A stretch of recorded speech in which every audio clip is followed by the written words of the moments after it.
August 16, 2025 నాటి దిన ఫలితాలలో భాగంగా ఈరోజు మేషాది ద్వాదశ రాశుల వారికి ఎలాంటి గ్రహస్థితులు ఉన్నాయి, ఎలాంటి ఫలితాలు ఇవ్వబోతున్నారు, ఆ ఫలితాల యొక్క ప్రభావము మేషాది ద్వాదశ రాశుల వారికి ఎలా ఉండబోతోంది అనే అంశంలో ముందుగా గ్రహస్థితులు చూసినట్టయితే సూర్యుడు కర్కాటక రాశిలోను, చంద్రుడు ధనస్సు రాశిలో ప్రయాణం చేస్తూ పూర్వాషాఢ నక్షత్రం మీదకి వచ్చాడు.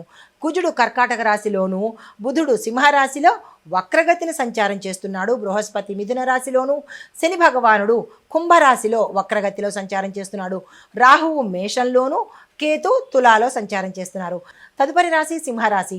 ఈ రాశి వారికి ఉద్యోగస్తులకు మంచి ప్రయోజనాలు కనబడుతున్నాయి. వ్యాపారస్తులకు మాత్రము అంతంత ప్రయోజనాలు కనిపించడం లేదు.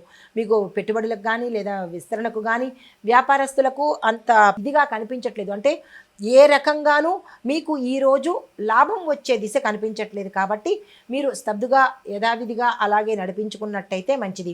పెట్టుబడులకు వెళ్ళొద్దు, విస్తరణ జోలికి అస్సలు వెళ్ళొద్దు.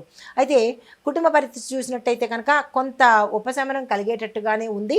కానీ ఒక వార్త మిమ్మల్ని ఇబ్బంది పెట్టేటట్టుగాను, బంధువుల నుంచి ఒక రకమైన ఇబ్బందికరమైన అంశం మీకు ఈరోజు ఎదురవ్వబోతోంది. ఆ విషయంలో జాగ్రత్తలు తీసుకోండి. అయితే మీకు చెప్పదగిన పరిహారము సూర్యుడి ఆరాధన చేయడంతో పాటు గోధుమలను మీ శక్తి కొద్దీ దానంగా ఇచ్చుకున్నట్టయితే కొంత ఉపశమనం కలిగే అవకాశం కనబడుతోంది.